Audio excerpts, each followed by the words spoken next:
آیا جہنم جس میں یہ لوگ داخل کیے جائیں گے لہا سبت و ابواب، اس کے 7 دروازے ہیں۔ جنت کے بھی 7 دروازے بتائے گئے ہیں اور جہنم کے بھی 7 دروازے بتائے گئے ہیں۔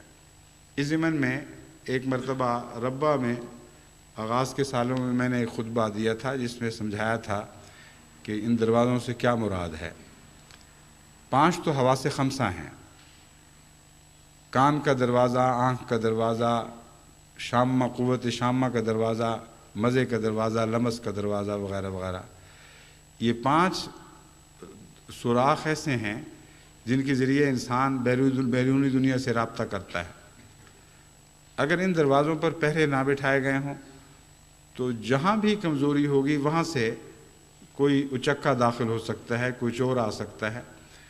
بس جو لوگ ان دروازوں کی حفاظت کریں وہ خدا کے فضل کے ساتھ امن میں رہتے ہیں۔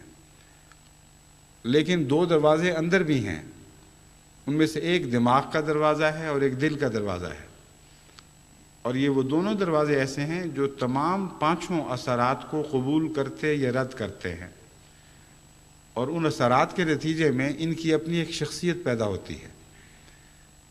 ایک شخصیت ذہنی قابلیتوں کی شخصیت ہے، ایک شخصیت جذباتی قابلیتوں کی شخصیت ہے، اور یہ دونوں چیزیں بیرونی اثرات سے رفتہ رفتہ بنتی ہیں، اور اندرونی قابلیتوں کے اوپر جب بیرونی اثرات اپنی روشنی ڈالتے ہیں تو ان کے نتیجے میں اندر سے ایک روشنی پیدا ہوتی ہے۔ اسی طرح بیرونی اندھیرے جب اندر کے اندھیروں پر اپنا اثر ڈالتے ہیں تو اندر سے ایک اور تاریکی پیدا ہوتی ہے۔ بس ذہنی تاریکیاں ہوں یا قلبی تاریکیاں ہوں، ذہنی روشنیاں ہوں یا قلبی روشنیاں ہوں، یہ 2 دروازے ہر انسان کے اندر کھلے رہتے ہیں۔ بس قرآن کریم نے جب فرمایا کہ 7 دروازوں سے جہنم میں تم لوگ داخل کیے جاؤ گے تو مراد یہ ہے کہ اندر کے شیطان، انسانی نفس کے ساتھ لگے ہوئے شیطان جو ہیں یہ سب سے زیادہ اہمیت رکھتے ہیں۔